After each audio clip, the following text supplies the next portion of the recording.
On dirait qu'on perd de plus en plus de vitesse. On aurait dû revenir. Ouais, la température a baissé. Et on accumule pas mal plus de glace. J'ai mis plein gaz et on est seulement à 110. On a perdu 45 nœuds. Est-ce qu'on va réussir à faire notre approche à Troy? Non, il faut qu'on aille ailleurs. Un aéroport avec un ILS. Pontiac.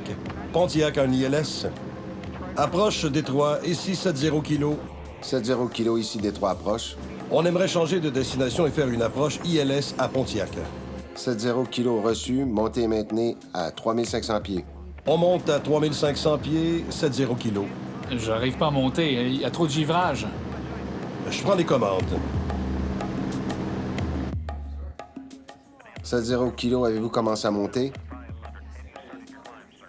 Négatif, on n'arrive pas à monter. 70 kg, l'altitude minimum de guidage radar est de 3500 pieds. Je ne peux pas monter, on est en train de givrer. Reçu, 70 kg, prenez le cap 270 pour une approche ILS de la piste 09 à Pontiac. Bill, viens ici. Oui, qu'est-ce qu'il y a? Le Bonanza givre et ne peut maintenir son altitude. Je déclare une urgence. Tu veux bien appeler la tour de Pontiac pour les avertir qu'il va être sur l'ILS de la 09 et leur demander que l'équipement soit prêt à intervenir. Ah, je m'en occupe. Merci, Bill. John, on n'arrivera pas à atteindre l'autre côté de l'aéroport. Pour intercepter l'ILS, demande à faire une approche plus rapprochée. Approche 70 kg. Il faut qu'on fasse une approche plus rapprochée. On n'arrive pas à maintenir l'altitude. 70 kg, reçu. Virez à droite. Prenez le cap 310 et interceptez l'alignement arrière de la piste 27 à Pontiac. 70 kg. Le 310 pour l'alignement arrière. 70 kg. Dites nombre de personnes à bord. 70 kg. 2 personnes à bord.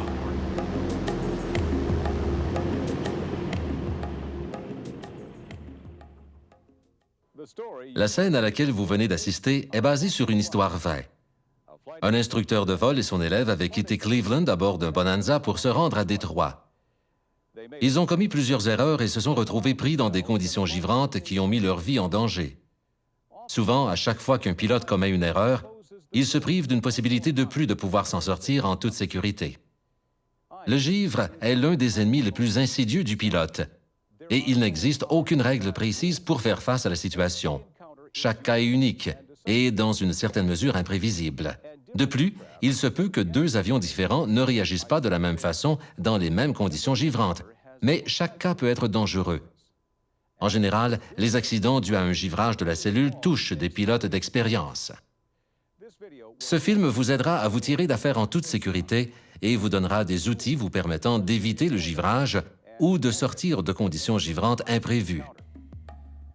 Nous allons suivre deux pilotes dans chaque phase de vol. Rona se rend de Lauren, en Ohio, à Grand Rapids, au Michigan. Son Seneca est certifié pour voler dans des conditions givrantes connues. Quant à Greg, il se rend de Lauren, en Ohio, à Dayton, en Ohio. Son Saratoga n'est pas équipé d'un système de protection contre le givre et il n'est pas certifié pour voler dans des conditions givrantes connues. Nous allons vous présenter des situations complémentaires afin d'illustrer les autres défis que présente le givrage. Celles-ci sont identifiées par la pellicule rouge. Afin de vous présenter des situations de givrage précises et réalistes, nous avons dû insérer des images de givrage en vol provenant des avions de recherche sur le givrage de la NASA. Comme pilote de l'aviation générale, vous avez une énorme responsabilité. Contrairement aux pilotes de ligne qui peuvent compter sur l'aide d'une infrastructure élaborée, les pilotes de l'aviation générale sont confrontés à une plus grande responsabilité quand vient le temps de recueillir, d'analyser et d'utiliser les renseignements entourant la décision de partir ou de renoncer. Le pilote de l'aviation générale décide en fonction des conditions qui prévalent et des capacités de son avion, et il doit également juger de sa propre capacité au moment du vol. Les appareils de l'aviation générale évoluent souvent aux altitudes sujettes aux conditions atmosphériques givrantes. La zone dangereuse change d'altitude avec les saisons et la géographie. Même de petites quantités de glace peuvent diminuer de façon sensible les performances et la pilotabilité de votre avion. Tant le givrage de la cellule que celui des structures feront augmenter la traînée et diminuer la portance maximale.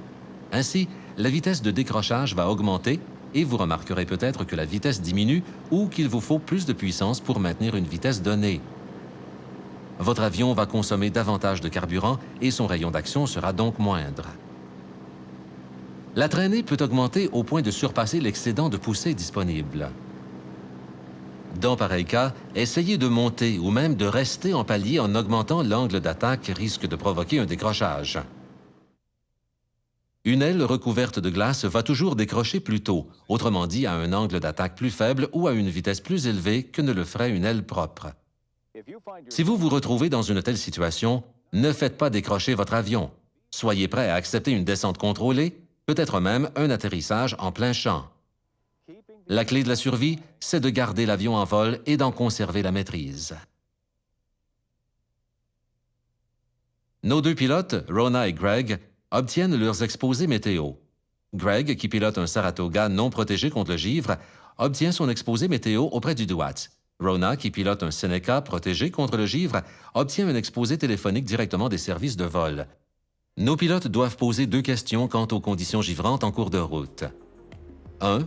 Où sont les conditions givrantes? 2. Où est-ce qu'il n'y a pas de danger? Il y a des conditions givrantes lorsque l'humidité est visible et que les températures sont dans la plage de givrage. Par humidité visible, on entend les nuages et les précipitations. La plage de givrage débute vers plus 2 degrés Celsius et descend jusque vers moins 20, même si un aéronef peut accumuler de la glace à des températures inférieures. En général, plus on est près de la plage de givrage, plus il faut faire attention. Il n'y a pas de conditions givrantes si vous êtes à l'extérieur des nuages ou s'il n'y a pas de précipitations givrantes ou si la température n'est pas dans la plage de givrage.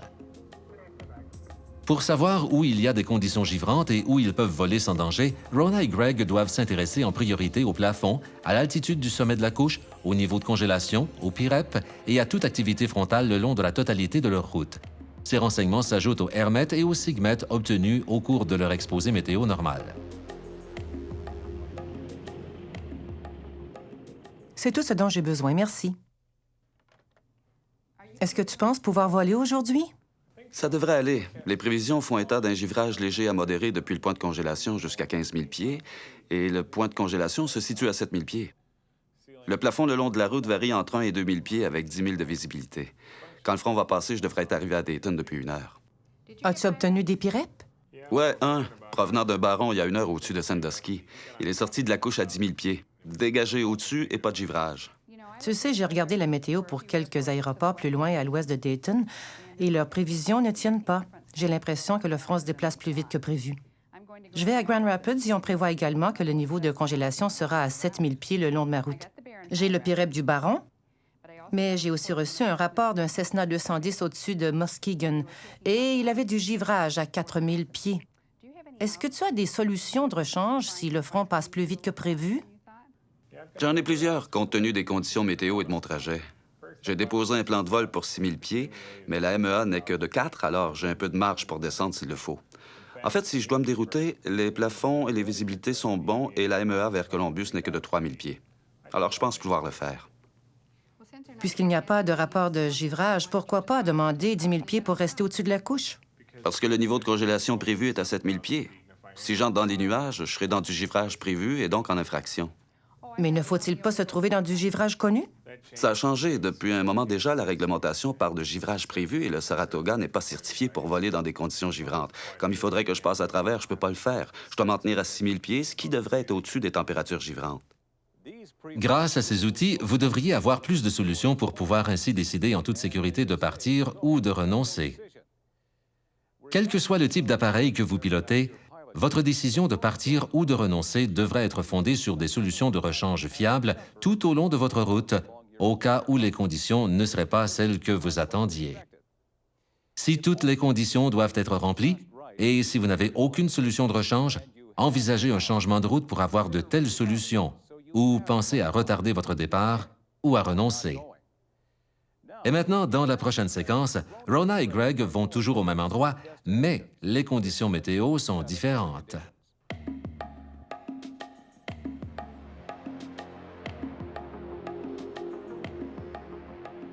Est-ce que tu penses pouvoir voler aujourd'hui?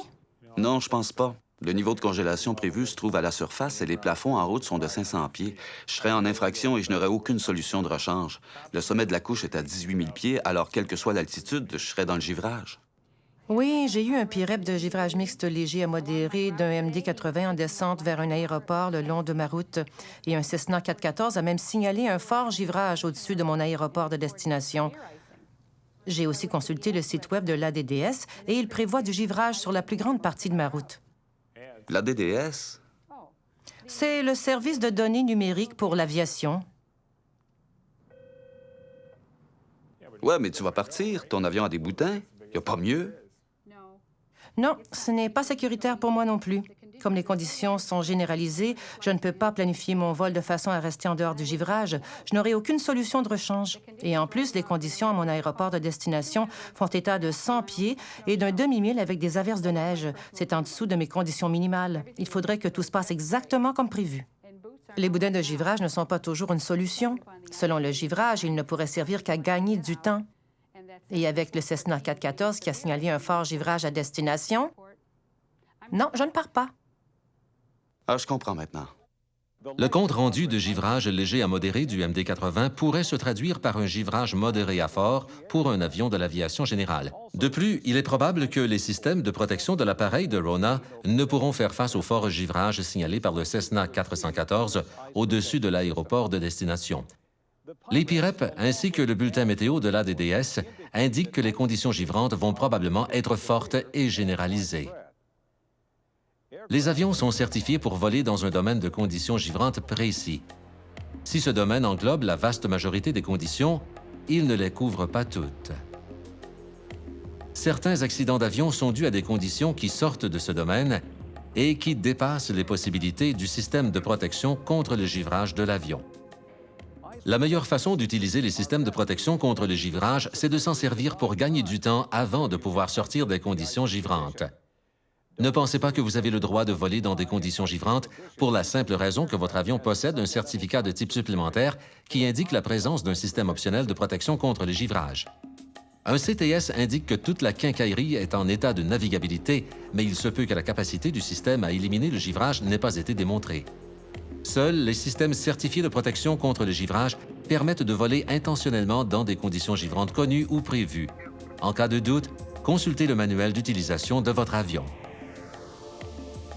Avant de partir, il est très important d'enlever toute la neige, la glace ou le givre sur l'avion. Faites très attention aux accumulations de givre. La moindre petite couche risque de nuire grandement au fonctionnement de votre appareil.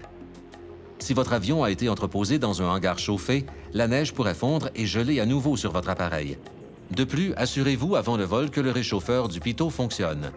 Si vous pilotez un avion équipé de systèmes de protection contre le givrage, vérifiez-les pendant le point fixe. Mieux vaut découvrir les anomalies au sol qu'en plein vol.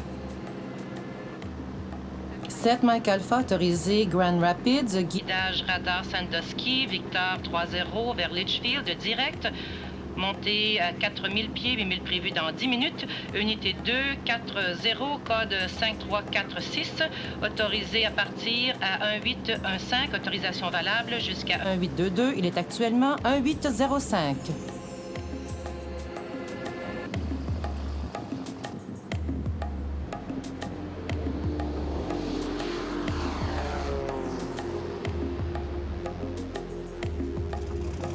OK, 295 Sierra Romeo autorisé vers India 19. Guidage radar Dryer, Victor 435 Rosewood direct. Je monte à 3000 pieds, 6000 prévus dans 10 minutes. Cleveland sur 1240. Affiché code 5347. Autorisé à partir d'un 833, valable jusqu'à un 840.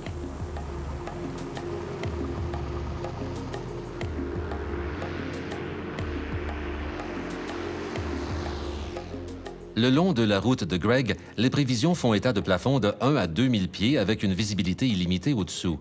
Le sommet de la couche varie entre 6 et 10 000 pieds et le niveau de congélation se situe à 7000 pieds.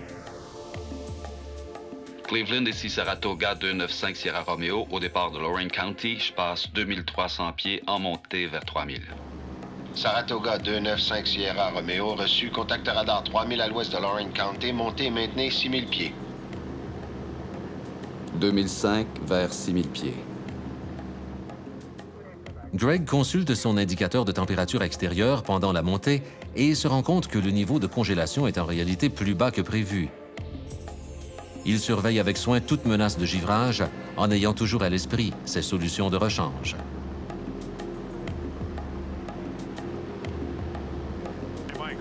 On a encore 500 pieds à faire et la température est à 0. On risque de ne pas monter à 6, encore moins d'y rester. Ouais, on dirait qu'on givre. Je vais essayer de descendre. Centre de contrôle, ici 295 Sierra Romeo. On givre un peu, alors on demande 4000 pieds. On peut changer de cap. 5 Sierra Romeo, maintenez 6000 pieds, trafic en conflit. Contrôle, ici 5 Sierra Romeo. Demande une descente immédiate, n'importe quelle direction. 5 Sierra Romeo, virez à droite au 270 et maintenez à 4000 pieds. 5 Sierra Romeo, quitte 6000 pieds vers 4000, virage à droite au 270. Utilisez l'adjectif immédiat quand vous devez éviter une situation imminente.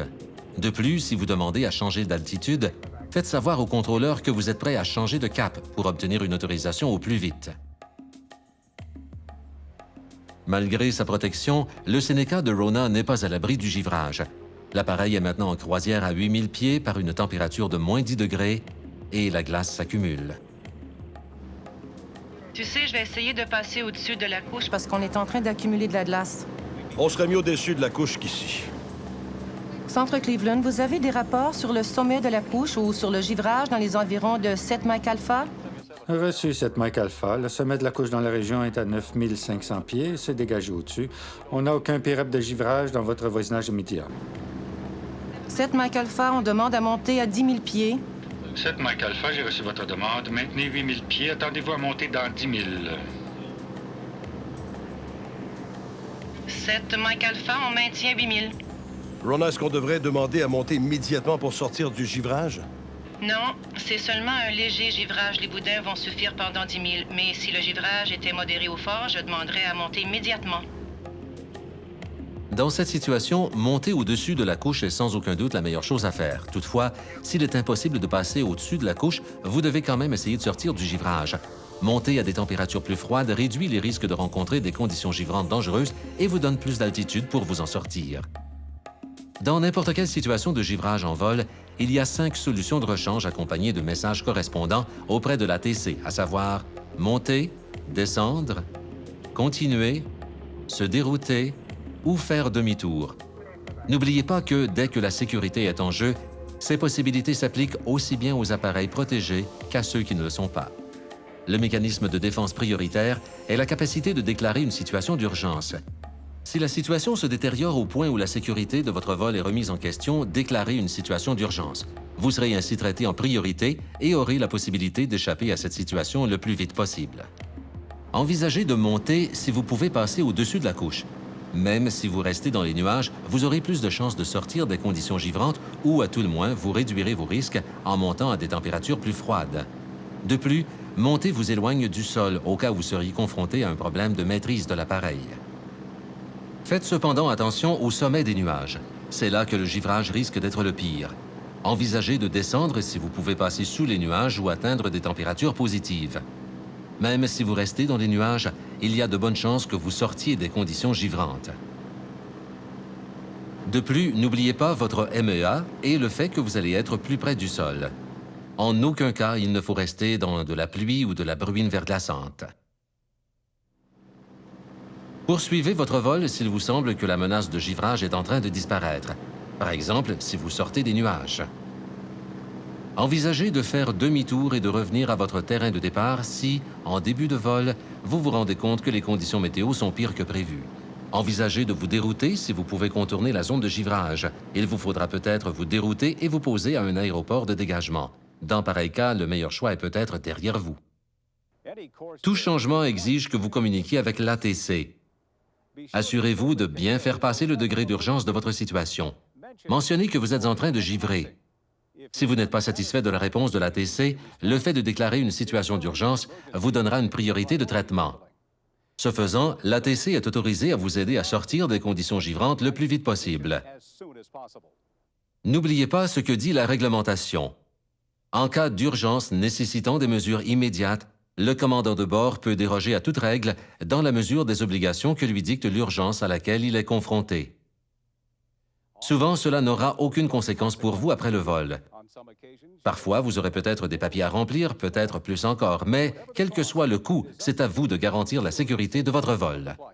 Ronan, on dirait qu'on givre. D'après toi, Un givrage blanc léger à modéré? Je dirais que c'est un givrage mixte modéré. Je devrais faire un PIREP. bonne idée. D'accord. Cleveland, 7 Mike Alpha avec un rapport de pilote. 7 Mike Alpha, allez-y. Seneca, 7 Mike Alpha à 5 000 au nord-ouest de Waterville à 8 000 pieds. On est confronté à un givrage mixte modéré dans la couche. Nous avons perdu 5 nœuds de vitesse. La température extérieure est de moins 10 Celsius. Reçu 7 Mike Alpha, merci.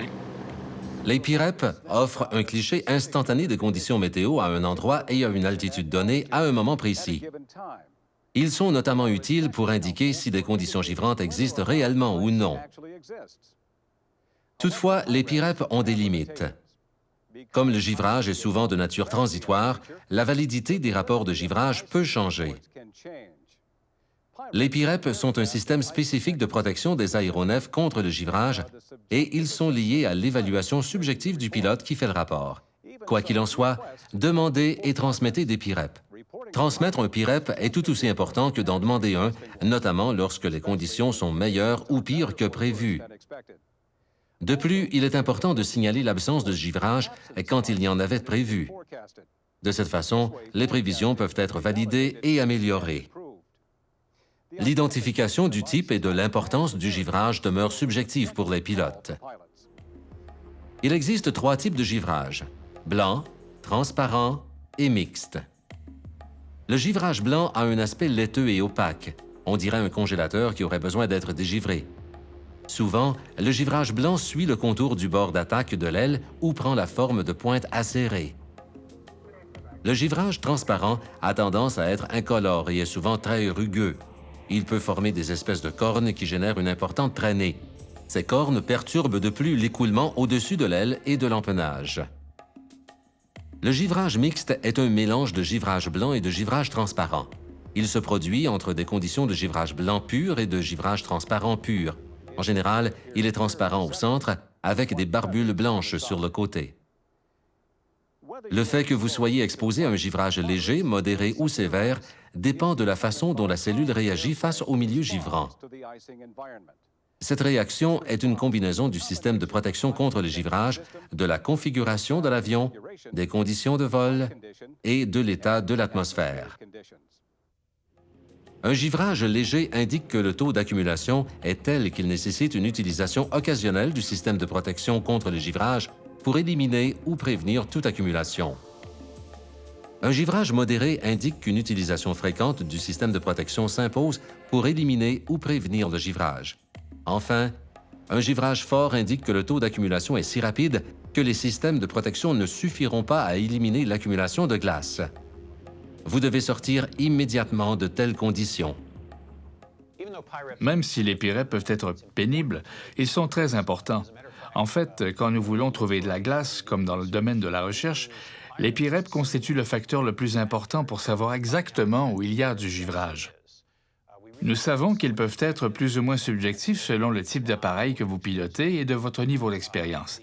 L'autre côté de la médaille, c'est l'interprétation des PIREP.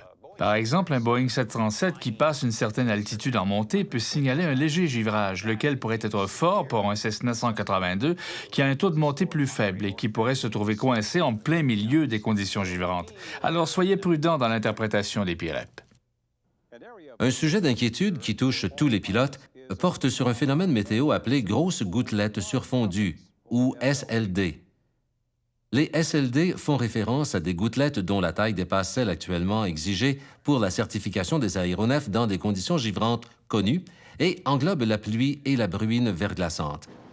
Les SLD peuvent provoquer une accumulation de glace au-delà des parties protégées de l'aile, ainsi qu'à des endroits normalement exempts de glace. Pour les avions de l'aviation générale, la présence de SLD doit être considérée comme du givrage fort et extrêmement dangereux. Seneca 7 Mike Alpha, montez et maintenez 10 000 pieds. 7 Mike Alpha, on quitte 8 000 pour 10 000. Je vais actionner les boudins encore une fois. Je croyais que tu devais attendre qu'il y ait un demi-pouce de glace avant de gonfler les boudins. Non, c'est mieux de garder les ailes aussi propres que possible. Et le pontage de glace? Impossible avec les boudins qu'on a aujourd'hui.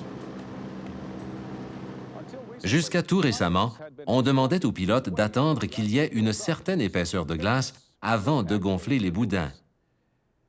On pensait que si les boudins étaient gonflés trop tôt, la glace risquait de ne pas se détacher, mais plutôt de prendre la forme du boudin gonflé et de rester dans cette position, laissant ainsi un espace entre le boudin et la glace que les prochains cycles de gonflage ne pourraient déloger. C'est ce phénomène qu'on appelait pontage de glace. Le pontage de glace était dû à la technologie des premiers boudins qui possédaient des chambres à air très larges, ainsi que des taux de gonflage et de dégonflage faibles. Toutefois, d'après des renseignements techniques et opérationnels récents, les boudins pneumatiques modernes ont des caractéristiques qui ne créent pas de problème de pontage de glace. Aucun accident ni incident n'a été attribué à un pontage de glace sur un avion muni de boudins modernes. Ce que vous pouvez voir, c'est de la glace résiduelle qui va partir avec les prochains cycles de gonflage des boudins. Les boudins devraient être gonflés au premier signe de givrage et ensuite aussi souvent que nécessaire. Pour connaître hors de tout doute la bonne façon d'utiliser vos systèmes de protection contre le givrage, consultez vos manuels.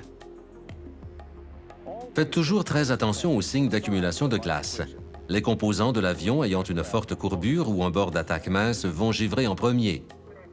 Des objets tels que la sonde de la jauge de la température extérieure ou les haubans d'ailes sont généralement les premiers à montrer des signes d'accumulation de glace.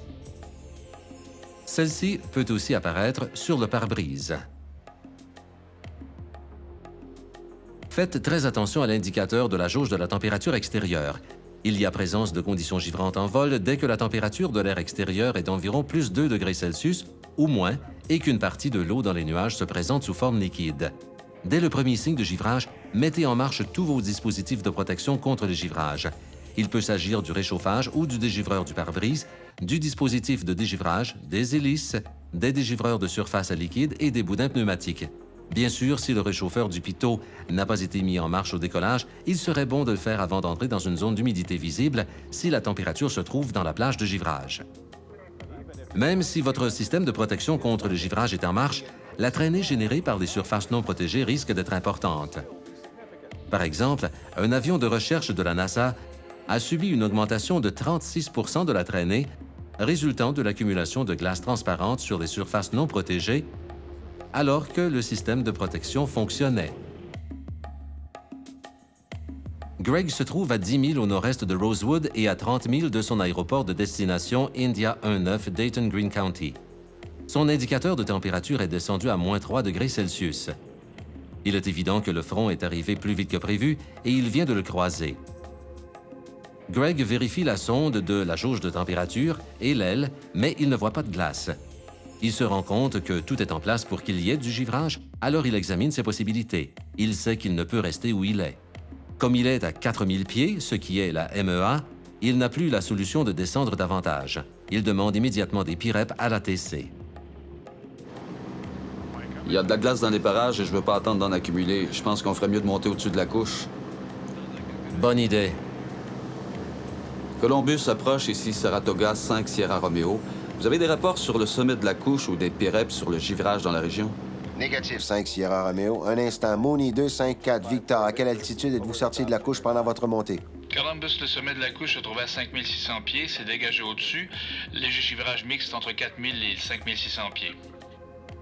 Saratoga 5 Sierra Romeo. Un Mooney à 5000 au sud-ouest de Rosewood a signalé le sommet de la couche à 5600 pieds avec ciel dégagé au-dessus. De plus, il a signalé un léger givrage mixte entre 4000 et 5600 pieds. Au niveau de la sécurité, quelles sont les meilleures options de Greg? Dans le présent cas, monter est la meilleure solution. Le sommet de la couche n'est qu'à 1600 pieds au-dessus. Greg ne peut descendre car il vole à la MEA. S'il continue, il va prolonger son exposition au givrage. Se dérouter ou faire demi-tour est envisageable, mais c'est une mesure exagérée dans les circonstances. Reçu 5 Sierra Romeo, on demande à monter à 6000 pieds. Reçu 5 Sierra Romeo, un instant. OK, ça y est, on a de la glace. Approche 5 Sierra Romeo, on est en train de givrer. Il faut monter immédiatement. On prendra n'importe quel cap. Reçu 5 Sierra Romeo, montez à 6000 pieds. Passons de 4 à 6000. Voyons maintenant le cas où l'avion de Greg a accumulé tellement de glace qu'il ne peut pas monter. Columbus approche ici 5 Sierra Romeo. On accumule pas mal de glace, on peut pas maintenir notre altitude. Reçu 5 Sierra Romeo. Quelles sont vos intentions? Approche 5 Sierra Romeo, on irait déclarer une situation d'urgence et se faire guider au radar jusqu'à l'aéroport le plus proche. Reçu 5 Sierra Romeo. Bellefontaine se trouve à 7000 à l'est. Attendez-vous à un guidage radar? Pour une approche au NDB ou au GPS de la 2-2. Virez à droite au cap 090. Descendez et maintenez 3000 pieds. 090 quitte 4000 pour 3000 pieds. On s'attend à une approche GPS de la 22. N'oubliez pas, dès que l'issue de votre vol est remise en question, de ne jamais hésiter à déclarer une situation d'urgence. Grand Rapids approche. Ici, 497 Mike Alpha en palier à 10 000 pieds. 497 Mike Alpha, contact établi à 30 000 au sud-est de l'aéroport. Descendez et maintenez 4 000 pieds. Destination, piste 35. 7 Mike Alpha, on quitte 10 pour 4. Hey Bob, pourquoi tu ne vérifies pas la TIS?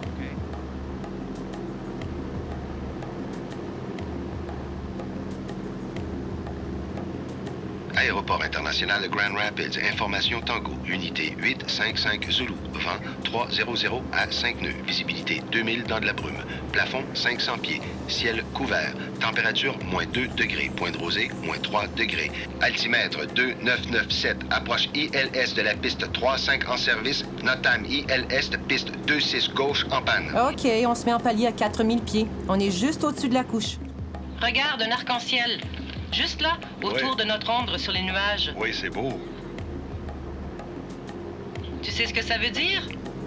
Une question d'humidité, n'est-ce pas? Ça signifie à coup sûr qu'il y a de l'eau sous forme liquide dans les nuages. Et comme on est à moins 6 degrés, ça veut dire qu'on va probablement accumuler de la glace. C'est sûr.